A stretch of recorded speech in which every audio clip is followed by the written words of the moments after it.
اسے دیکھتی دبے سے غصے سے بولی۔ عباس ہکا بکا ہونٹ نیم وا کیے اسے دیکھتا رہا۔ اس کے چہرے پر بے وقت کئی تاثر آ رہے تھے، بے یقینی، حیرت اور ضبط اور تعجب۔ ایک گہری سانس بھرتے سر جھٹکا اور پھر جھک کر اس کے ہاتھ موبائل اچکا کر سیدھا کھڑا کیا، اور اس کی اس حرکت پر وہ کنگ سی اسے دیکھتے گئی اور آنکھوں کا آگ برساتا تاثر ہنوز قائم تھا۔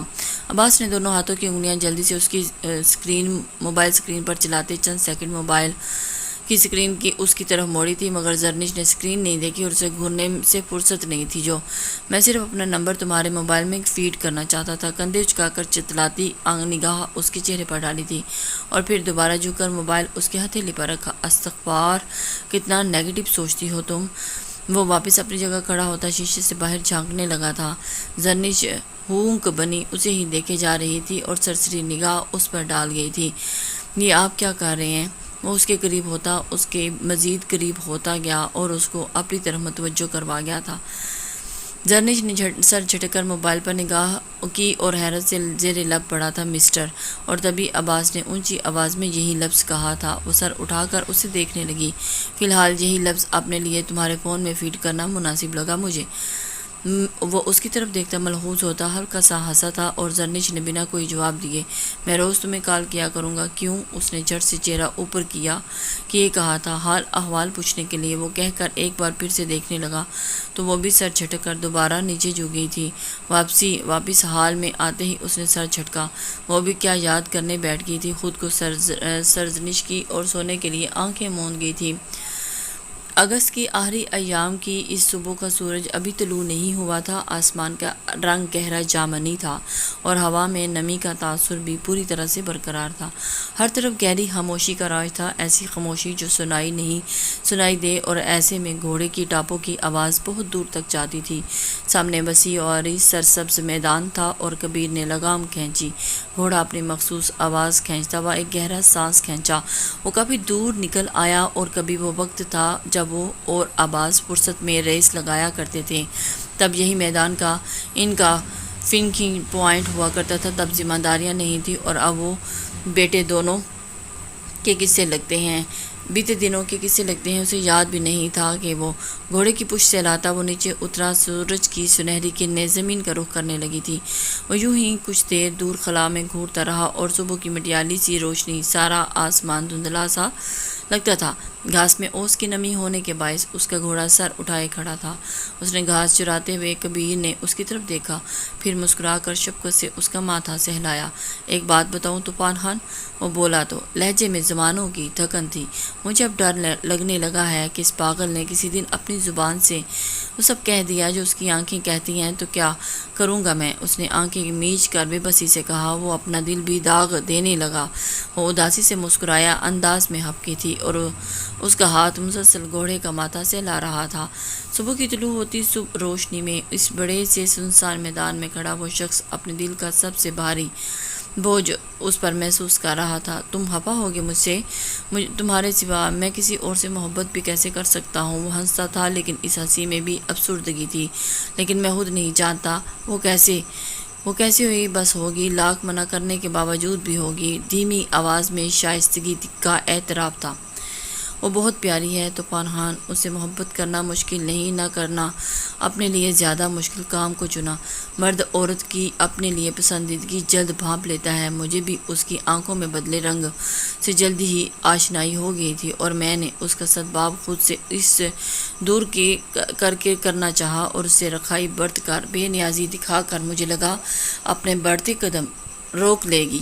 غلط لگتا تھا۔ اس نے لمبا سا تھکن زدہ سانس باہر دھکیلا، اور سینے کا بوجھ بڑھتا جا رہا تھا۔ حویلی والوں نے ایک ایسی محبت کا انجام بھگتا ہے اور ابھی تک بھگت رہا ہے۔ شروع میں تھوڑا سا وقت گزرتا ہے اور دل سنبھل جاتا ہے، لیکن اسی دل کے بہکانے پر کوئی غلط قدم بھی اٹھا لو تو بعد میں یہی دل ساری زندگی کے چوکے لگاتا رہتا ہے۔ اپنی غلطی یہ بھلا مانتا ہی کب ہے؟ وہ ذرا توقف کو رکا اور ایک مطمئن نگاہ اس پر ڈالی، جیسے وہ سب سن رہا ہو، سمجھ رہا ہو۔ اس لیے یہ غلطی میں خود کروں گا اور نہ ہی اسے کرنے دوں گا۔ اس کا انداز قطعی تھا۔ دل نے کچھ کہنا چاہا مگر انسنی کر گیا۔ چلو واپس چلتے ہیں اس سے پہلے کہ بہت دیر ہو جائے۔ سر جھٹک کر وہ گھوڑے پر سوار ہو کر ذرا لگام کھینچ کر گھوڑے کا رخ بدلا اور ایڑ لگائی تو وہ تیزی سے دوڑتا ہوا گیلی مٹی کے ذرے اڑاتا منظر سے دور ہوتا گیا تھا۔ زرنش آ جاؤ، تمہیں کسی ہاتھ سے ملوانا ہے۔ وہ دوپہر ہی حویلی پہنچ گیا تھا۔ کھانا بھی اس نے گھر آ کر ہی کھایا تھا اور اس وقت زہرا اپنے کمرے میں تھی۔ حاکم کہیں باہر گئے ہوئے تھے اور زرنش اور عنایا ٹی وی لگائے ڈرامہ دیکھنے میں مگن تھی۔ اس کی پکار پر زرنش نے گردن گھما کر اس کی طرف دیکھا اور اپنے مخصوص سفید لباس میں تر و تازہ کہیں جانے کو تیار کھڑا تھا۔ ہاں بھابی جائیں، بھائی آپ کو اپنی محبوبہ نورے سے ملوانے جا رہے ہیں۔ زرنش کے ساتھ والے صوفے پر پاؤں پسار کر بیٹھی اسکرین پر نظریں جمائے عنایا نے کوپ سے کہا۔ زرنش حیرت سے ان دونوں کا منہ تک رہی تھی۔ عباس سر جھٹک کر مسکرایا۔ تم ہمیشہ جلتی ہو۔ اس کی ریمارکس پر عنایا نے چہرہ گھما کر بھائی کو دیکھا۔ جی میں اسے جلوں گی بھائی، اتنے برے دن نہیں آئے ابھی۔ عنایا فاطمہ کے تنزیہ ہنستے بے نیازی سے شانے اچکائے۔ آ جاؤ۔ وہ دوبارہ سے زرنش کو دیکھتا ہوا بولا تو وہ اٹھ کھڑی ہوئی۔ وہ اسے باہر لے جانے والے دروازے کے بجائے باورچی خانے میں لایا تھا اور اسے اچنبھا ہوا مگر سوال نہیں کیا۔ باورچی خانے کے باہر کی طرف کھلتے دروازے سے نکل کر وہ سین عبور کرتا گیٹ کی طرف بڑھ رہا تھا۔ زرنش اس کے پیچھے پیچھے سے گزرے دنوں کی وہ کئی بار عنایا کے ساتھ اس سین میں آئی تھی اور اس کے ساتھ اس کی اچھی الیک سلیک ہو گئی تھی۔ آپ کی کوئی محبوبہ بھی ہے؟ اس کے پوچھے کے انداز سرسری تھا۔ وہ نہیں، تمہیں جلن ہو رہی ہے؟ وہ قدم روک کر پیچھے مڑتا پوچھنے لگا۔ مسکراہٹ ہونٹوں کے کناروں میں دبی ہوئی تھی۔ زرنش نے برا سا منہ بنا کر کندھے جھٹکے۔ مجھے کیوں ہوگی؟ میں تو اس لیے کہہ رہی تھی کہ اگر ایسی بات ہی تو اسی سے شادی کر لیتے، خود بھی سکون سے رہتے اور میرا سکون بھی غارت نہ کرتے۔ اس نے تلخی سے کہا تو عباس نے ایک ٹھنڈی آہ بھری۔ نہیں ایسا نہیں ہو سکتا، شادی تو مجھے بہرحال تم ہی سے کرنی تھی، وہ کہہ کر آگے بڑھنے لگا۔ زرنش نے اس کی پشت کو گھورا۔ واہ کیا انداز ہے! شادی کسی سے اور محبت کسی سے، کیسے عجیب لوگ ہیں! کتنے دھڑلے سے دونوں بہن بھائی میرے سامنے اسی کا نام لے رہے تھے اور یہ صاحب تو مجھے ملوانے کے لیے بھی جا رہے ہیں۔ نورے بڑا ہی کوئی افسانوی سا نام ہے۔ وہ اپنی ہی سوچوں میں کٹتی ہوئی بظاہر لاپرواہی سے دیکھ رہی تھی۔ گیٹ کھول کر وہ جوں ہی باہر نکلی کتے کے بھونکنے پر پوری طرح چونکی۔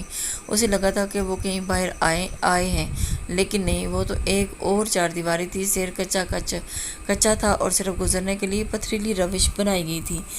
دور سے ایک خوفناک قسم کا کتا بھونکتا ہوا اس کی جانب تیزی سے لپکا اور اس کے حلق سے پتلی سی چیخ نکلی تھی۔ وہ بے سختہ عباس کے پیچھے ہوتی اس کی کونیاں دبوچ گئی تھی۔ عباس جو اپنے دھیان میں آگے بڑھ رہا تھا ایک جھٹکا کھا کر رکا۔ چہرہ گھما کر اپنے پیچھے کھڑی زرنش کو دیکھا جس کے چہرے کی رنگت فک ہو رہی تھی۔ شیرو اس کے قریب آ کر اس کے قدموں میں اگلی دونوں ٹانگیں زمین پر ٹیک لگا کر بیٹھ گیا۔ ارے یہ شیرو ہے، تم ڈرو مت، یہ تمہیں کچھ نہیں کہے گا۔ پیچھے مڑتے مسکرا کر کہتے اس کا لہجہ تسلی آمیز تھا۔ زرنش مشکوک نظروں سے ابھی بھی اس کتے کو ہی دیکھ رہی تھی۔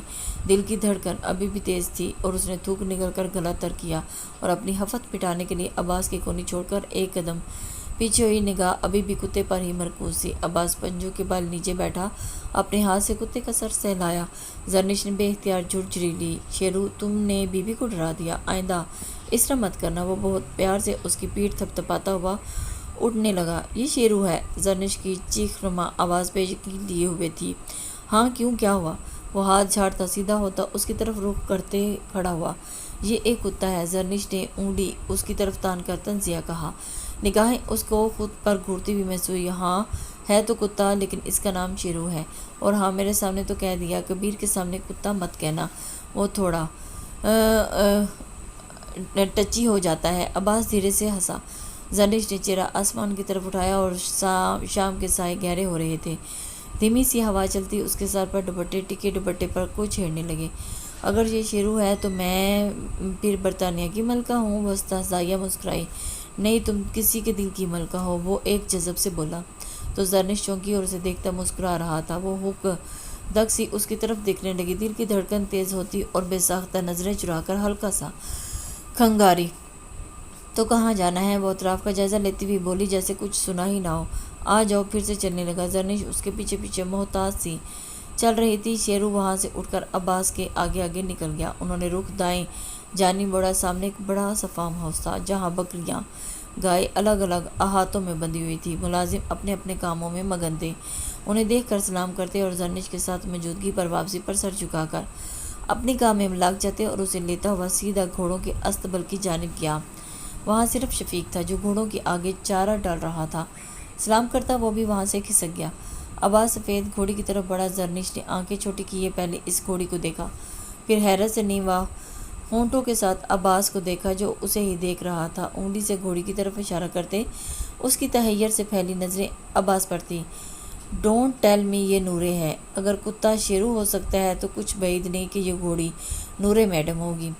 اور عباس نے کمال اطمینان سے سر ہاں میں ہلایا تو پہلے اس نے تعصب بھری بے یقینی میں سر نفی میں ہلایا اور پھر بے اختیار اپنے دائیں ہاتھ کی پشت منہ کے سامنے کی یہ ہنستی چلے گی۔ پہلی مرتبہ یوں بے ساختہ کھل کر بے فکری سے اس کے سامنے ہنسی تھی کہ یکٹک اسے مسکراتی آنکھوں سے دلچسپی لیے دیکھتا رہا۔ ہنستے ہوئے اس نے آنکھوں میں آنسو آ گئے تھے جنہیں وہ انگلیوں کے پوروں سے چڑھ رہی تھی۔ یہ نورے ہے؟ چھی چھی، پھر یہ واقعی آپ اسے شادی نہیں کر سکتے تھے؟ نورے ہنسی روکے وہ مصنوعی ہمدردی سے کہتے نورے کو دیکھ رہی تھی۔ زرنش نے آنسو صاف کرتے دیکھا۔ سفید رنگ کے کپڑوں میں ملبوس سفید گھوڑی کے پاس کھڑا وہ کسی افسانوی دنیا کا کوئی خوبصورت کردار معلوم ہوتا تھا۔ اف یہ بندہ اور سفید رنگ اس کے لیے او بیشن۔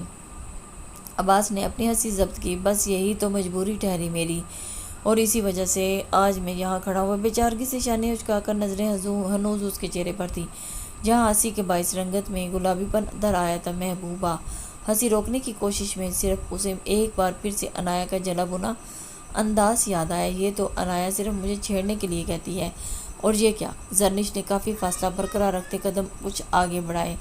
اس سفید گھوڑی سے کچھ فاصلے پر سیاہ گھوڑا تھا جو اس کی طرف اس کی توجہ کھینچ چکا تھا۔ یہ کتنا خوبصورت ہے۔ اس سے پہلے کہ عباس کچھ کہتا زرنش کی ستائشی آواز اسے بدمزہ کر گئی۔ یہ کبیر کا طوفان خان ہے اور اس کے بالکل پیچھے کھڑا قریب آ کر رکا ہاتھ پشت پر باندھ گیا تھا۔ زرنش کے منہ سے ہنسی کا فوارہ برآمد ہوا۔ طوفان خان؟ اللہ اللہ، ایسے خوبصورت نام کس نے تجویز کیے؟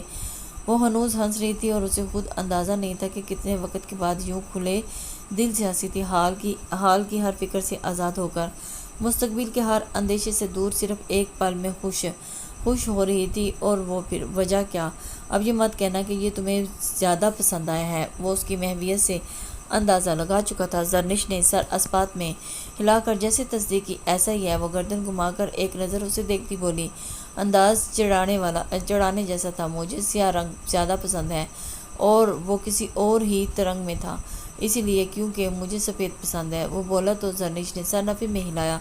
میرے نزدیک سیاہ رنگ مضبوطی کی علامت ہے اور یہ اپنے اوپر کوئی دوسرا رنگ چڑھنے نہیں دیتا اور یہ گہرے راز ہوتا ہے۔ وہ سینے پر ہاتھ باندھے کھڑی تھی اور آنکھوں میں نرمی کا تاثر اور آواز میں بے رخی یا تلخی سے بے نیاز، بالکل نارمل سی تھی۔ مجھے سفید پسند کیوں ہے کہ سفید شفاف ہوتا ہے، جیسا ہے ویسا ہی دکھتا ہے، کچھ چھپاتا نہیں، اور مجھے شفافیت پسند ہے۔ وہ چونکہ گردن گھما کر پیچھے دیکھ کر کچھ ہی فاصلے پر کھڑا مسکراتا، لیکن زرنش کی مسکراہٹ معدوم ہوتی چلی گئی۔ آنکھوں میں بے آرامی کا تاثر بڑھا اور پھر وہاں غیر محسوس انداز میں دبے قدم آگے بڑھتی اس سے کچھ فاصلہ بڑھا گئی۔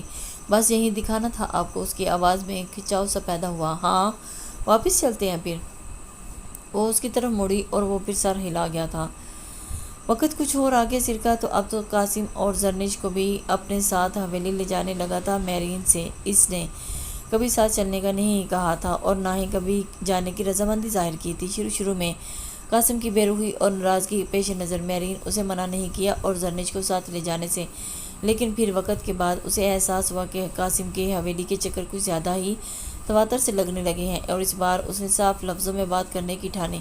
قاسم، تم زرنش کو یوں بار بار حویلی مت لے جایا کرو، وہ منت بھرے انداز میں بولی۔ بیگ پیک کرتے قاسم نے سر اٹھا کر تند و تیز نظروں سے اسے دیکھا تھا۔ حویلی زرنش کا اصل ہے اور تم اسے وہاں جانے سے روک نہیں سکتی۔ اس کا اصل اس کے ماں باپ ہیں جو کہ یہاں ہیں، اس نے دو بدو جواب دیا۔ زرنش کا اصل وہی ہے جو اس کے باپ کا ہے اور میرا اصل حویلی اور اس کے مکین میں ہی ہے۔ سنا تم نے؟ بیگ بند کرتا وہ غصے سے بولا، اور حویلی والے تمہیں صرف بیوقوف بنا رہے ہیں۔ وہ نہ چاہتے ہوئے بھی آج کیا گئی تھی؟ قاسم نے نہ سمجھی سے اس کی طرف دیکھا تھا۔ تمہارے بھائی نے تمہارے بابا کے ہوتے تمہیں بھی کبھی نہیں بلایا۔ وہ چاہتے تو تمہارے بابا کے ساتھ تمہارا تعلق دوبارہ استوار کر سکتے تھے، لیکن انہوں نے ایسی کوئی کوشش کبھی دل سے نہیں کی تھی، اور کرتے بھی کیوں؟ تمہارے بیچ سے نکل جانے کے بعد ساری جاگیر اور وراثت اکیلے ہی وہ زہر ہوندہ لہجے میں بولی تو قاسم نے حیرت بھری بے یقینی سے اسے دیکھا اور پھر تعصب سے سر جھٹکا۔ تم سے ایسی منفی ذہنیت کی امید کی جا سکتی ہے میرین؟ تمہیں اپنے ناپسندیدہ لوگوں میں صرف برائی دیکھنے کی چاہ رہتی ہے اور تم صرف وہی سوچتی ہو جیسا تم انہیں دیکھنا چاہتی ہو۔ ضبط کرتے بھی قاسم کی آواز بلند ہوئی۔ میرین نے سر نفی میں پٹخا۔ تم اتنا عرصہ حویلی والوں سے دور رہے ہو اس لیے تمہیں ان کی مکاریاں نظر نہیں آ رہی قاسم۔ ان کی اس محبت کے پیچھے بھی ان کا کوئی مفاد چھپا ہے، تمہیں سمجھ کیوں نہیں آ رہی؟ وہ بے بسی سے بولی تو آواز غم و غصے سے بھرائی تھی۔ ٹھیک ہے، میں زرنش کو لے کر جا رہا ہوں، تمہارے پاس کل شام تک کے لیے فراغت ہے، بیٹھ کر گھٹیا سوچیں سوچتی رہو اور کرتی رہو۔ وہ بیگ اٹھا کر باہر کھیلتی زرنش کو پکارتا تیز رفتاری سے باہر نکل گیا تھا اور وہ پیچھے لجاری سی بے بس ہاتھ ملتی رہ گئی تھی۔ سب کچھ اس کے ہاتھ سے جیسے نکلتا جا رہا تھا۔ رات کا ابتدائی پہر تھا، وہ دونوں اپنی اپنی مخصوص کی ہوئی جگہ پر لیٹے تھے۔ عباس کی کل واپسی تھی اور زرنش نے اس بار پہلی دفعہ اس کے معاملات کو قریب سے جانچا تھا۔ وہ کہنے کو چھٹی پر گھر آیا تھا لیکن اس کے اس ویکینڈ کے 2.5 دن بعد یہاں درجہ مصروفیت لیے ہوئے تھے۔ ملنے ملانے والوں کی آمد کا سلسلہ چلتا ہی رہتا تھا۔ اس کا ایک پیر حویلی اور دوسرا پیر ڈیرے میں ہوتا تھا۔ اتوار والے دن وہ شہر میں بنائے گئے اپنے آفس میں 2 گھنٹے بیٹھتا تھا جہاں لوگ اپنے مسائل لے کر آتے تھے۔ زرنش کے لیے یہ سب جہاں نیا تھا وہیں ہضم کرنا بھی مشکل تھا۔ اسے لگا تھا کہ وہ بھی کوئی روایتی سیاستدان ہوگا جو 2 ووٹ لینے کے بعد اگلے 5 سال کے لیے اپنے حلقے کی عوام کے لیے عدم دستیاب ہو جاتے ہیں، لیکن یہاں تو الٹ تھا۔ کبھی کبھار تو وہ سوتے ہوئے بھی کسی کی آمد پر ایک فون کال پر بھی اٹھ کر چل پڑتا تھا۔ اس کی وجہ سے زہرا کو اس سے بے پناہ شکایت رہتی تھی جنہیں وہ ہنس کر سنتا اور نرمی سے ٹال جاتا۔ اس کے چہرے پر تھکن کے باوجود بھی اطمینان رہتا جیسے وہ اپنے کام سے بہت خوش ہو۔ میز پر رکھا کھانا زرنش کا موبائل روشن ہوا اور ہاتھ بڑھا کر اٹھایا۔ واٹس ایپ میسج تھا اور لاک کھولنے لگی نیلی روشنی اس کے چہرے پر براہ راست پڑ رہی تھی۔ کروٹ کے بعد لیٹے عباس کی نظریں اس کے چہرے پر ٹکی۔ معیز کا میسج تھا، وہ اس کے لیے فکر مند رہتا تھا۔ زرنش نے جواب دے کر موبائل بند کرتے واپس رکھا۔ تمہاری چاچی سے بات ہوتی ہے کیا؟ ملگجے سے اندھیرے میں اس کی بھاری آواز سنائی دی تو وہ چونکی۔ اسے لگا تھا کہ وہ سو چکا ہوگا۔ نہیں، میرین اس کے ہر میسج کو نظر انداز کر دیا کرتی تھی۔ تمہیں مجھ پر بہت غصہ آتا ہوگا نا؟ وہ شاید کہتے ہوئے پھیکا سا ہنسا تھا۔ زرنش نے اپنے دل کو ٹٹولا اور اس سے حیرت ہوئی۔ واہ، غصے جیسی کوئی چیز اب اس کے لیے نہیں پنپتی تھی۔ نہیں، اب غصہ نہیں آتا، ایک گہرا سانس بھرتے صاف گوئی سے کہا، اور اب وہ چپ چت ہو کر لیٹی لحاف گردن تک کھینچ کر سیلنگ کو گھور رہی تھی۔ او! عباس کے لب خیرت سے او کے انداز میں سکیڑے۔ کونی سرہانے پر ٹیک کر اس نے اپنی ہتھیلی اونچا رکھا اور اونچا کیا اور اب وہ اسے بہتر طور پر دیکھ سکتا تھا۔ روشنی کم تھی، وہ زیرو بلب کی نیلی سی روشنی میں بھی اس کو اس کے چہرے کے نقوش واضح دیکھ نہیں رہا تھا، لیکن پھر بھی وہ سامنے تو تھی نا۔ کیا یہ اطمینان کم تھا؟ کبھی کبھی میں سوچتا ہوں کاش ہم یوں نہ ملتے۔ وہ کچھ دیر کی خاموشی کے بعد اچانک سے بولا تو زرنش چہرہ گھما کر اس کی طرف دیکھنے لگی۔ وہ پوری طرح سے اس کی جانب متوجہ تھی۔ ہمارا یوں بچپن میں نکاح نہ ہوتا تو ہمارے درمیان اختلاف نہ ہوتے اور وہ پوری طرح یہ وقت حالات اور واقعات نہ ہوتے، ہم نارمل کزنز ہوتے۔ وہ اپنی بات پر خود ہی ہنسا۔ سب کچھ نارمل ہوتا تو پھر کتنا اچھا ہوتا نا۔ ایسے میں 2 صورتیں ہوتی، تم راضی خوشی میری دلہن بنتی یا پھر میں کزن نما بھائی بن کر تمہاری ڈولی سے کندھا دے کر تمہیں کسی اور کے ساتھ الوداع کر دیتا۔ وہ انتہائی سنجیدہ سا کہہ رہا تھا اور زرنش اس کی آخری بات پر ہنسی نکل گئی۔ حقیقت بتا رہا ہوں، سارے کزنز یہی تو کرتے ہیں۔ زرنش نے سر ہلا کر ہنسی روکی۔ اچھا ایک بات بتائیں، پوچھو۔ وہ خنوز اسی پوزیشن میں لیٹا ہوا تھا۔ زرنش نے کروٹ لی اور ایک ہاتھ اپنے چہرے کے پیچھے رکھا ہوا تھا۔ کیا آپ شروع سے جانتے تھے ہمارے نکاح کے بارے میں؟ وہ پہلی بار اتنے سکون سے اس سے بات کر رہی تھی۔ میں 13 سال کا تھا زرنش، اور تم 6 سال کی۔ جب ہمارا نکاح ہوا تم بہت چھوٹی تھی، اس لیے تمہیں یاد نہیں، لیکن میرے حافظے میں وہ سارے لمحے دھندلے سے اب بھی محفوظ ہیں جب قاسم چاچو تمہیں پہلی بار حویلی لے کر آئے تھے۔ مجھے وہ دن بھی یاد ہے، اور تم نے اس دن مجھ سے بات نہیں کی تھی جب تک میں نے اپنی ساری گاڑیاں تمہارے سامنے نہیں لا کر رکھ دی تھی۔ وہ جیسے ماضی میں جھانکتے ہوئے بول رہا تھا۔ زرنش کو حیرت ہوئی اور اسے واقعی کچھ تو یاد نہیں تھا، لیکن اس لیے میرے لیے یہ رشتہ ہمیشہ سے میرے دماغ میں رہا اور میرے ساتھ بڑھتی عمر کے ساتھ مزید مضبوط ہوا۔ اب پلیز یہ مت کہہ دینا کہ آپ کو بچپن سے ہی مجھ سے محبت ہو گئی تھی۔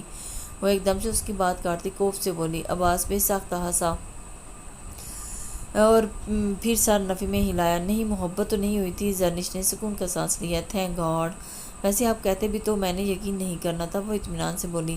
جانتا ہوں تمہیں کسی بھی بات کا یقین دلانے کے لیے خاصی محنت کرنی پڑتی ہے۔ اسے یاد آیا جب وہ نکاح کے متعلق انکاری تھی تو اسے ایک ایک ثبوت فراہم کرنا پڑا تھا، پھر بھی اس کے شکوک اپنی جگہ قائم رہے۔ وہ دوبارہ بولا تو وہ غور اسے سننے لگی۔ یہ محبت نہیں تھی زرنش فاطمہ، جو میں نے تمہیں اتنے سالوں تک ڈھونڈا، لیکن یہ ایسا بھی نہیں تھا کہ کچھ بھی نہیں تھا۔ مجھے ہمیشہ سے ایسا لگتا تھا جیسے میری ذات کا کوئی حصہ جو کہیں کھو گیا ہے اور مجھے اسے ڈھونڈنا ہے، ایک بار کے لیے صحیح، بس اس سے ملنا ہے۔ زرنش کا دل زور سے دھڑکا، بے آرامی سے پہلو بدلتے اس نے نگاہوں کا زاویہ بدلا۔ اور جب تم مجھے ملی تھی تو میں بے حد خوش تھا، اور جب تم یہاں ہو تو میں بہت خوش ہوں، اور اس لیے مجھے لگتا ہے کہ تم میری محبت نہیں میری خوشی ہو۔ وہ بات کو مزاح کا رنگ دینے کو آخر میں ہنسا۔ آخر آپ کے دیے 3 ماہ پورے، وہ سراسر تمہارا فیصلہ ہوگا، اس میں تمہارا دل احترام کرتے ہوئے تسلیم کروں گا۔ کونی سیدھی کرتے اس نے سرہانے پر گرائے، آواز مستحکم 2 ٹوک تھی۔ لیکن میں ایسا کچھ بھی نہیں سوچ رہا فی الحال، میرے پاس ابھی بھی 2 ماہ اور 9 دن ہیں، ہو سکتا ہے تم کہیں نہ جاؤ اور یہیں رہ جاؤ، اور مجھے اچھے کی امید کرتا ہوں، اور بے شک ہوتا وہی ہے جیسا ہم سوچتے ہیں۔ وہ تکین سے بولتا ہوا اسے مزید بے چین کرتا گیا، اور اس کے لہجے میں سکون لیتی امید زرنش کا سانس تنگ کرنے لگی۔ اسے دھوکہ دے رہی تھی اور یہاں آئی ہی واپس جانے کے لیے تھی۔ کیا اسے یہ سب بتا دینا چاہیے تھا؟ وہ اپنی امیدوں کے اونچے مینار کھڑے نہ کرے، کیونکہ جب وہ ڈھہ جاتے ہیں تو دل ٹوٹتا ہے، اور یہاں کسی کا دل توڑنے نہیں آئی تھی۔ زرنش نے ایک چور نگاہ اس کی جانب ڈالی اور ہمت کرتے اسے بڑا سا تھوک نگلتے بات کا آغاز کیا۔ لیکن پھر بھی کچھ سوچا تو ہوگا نا تم نے؟ اگر ہم ساتھ چل نہ سکے تو پھر کیا کریں گے آپ؟ اس کے منہ سے کچھ ایسا سننے کی متمنی تھی جو اس کے دل کا بوجھ سرکا دے۔ اپنے لیے ایک محفوظ راستہ اس وقت ایک اولین چاہت تھی، جہاں کسی کا دل توڑنے کے بوجھ اس کے ناتوانا اٹھانا پڑے۔ وہ کچھ دیر تک نہیں بولا تو زرنش کو لگا کہ وہ سو گیا۔ کچھ لمحے اور سرکے، اور جب وہ مکمل طور پر مایوس ہوگی تب اس نے کہنا شروع کیا تھا، میں تمہیں آزاد کر کے خود کو سیاست میں وقف کر دوں گا۔ اس نے بہت سوچ کر جواب دیا تھا۔ زرنش نے چونکتے ہوئے ایک جھٹکے سے اس کی طرف گھمایا، اور مطلب آپ دوسری شادی نہیں کریں گے؟ اس کی آواز میں بے یقینی بھرا صدمہ تھا۔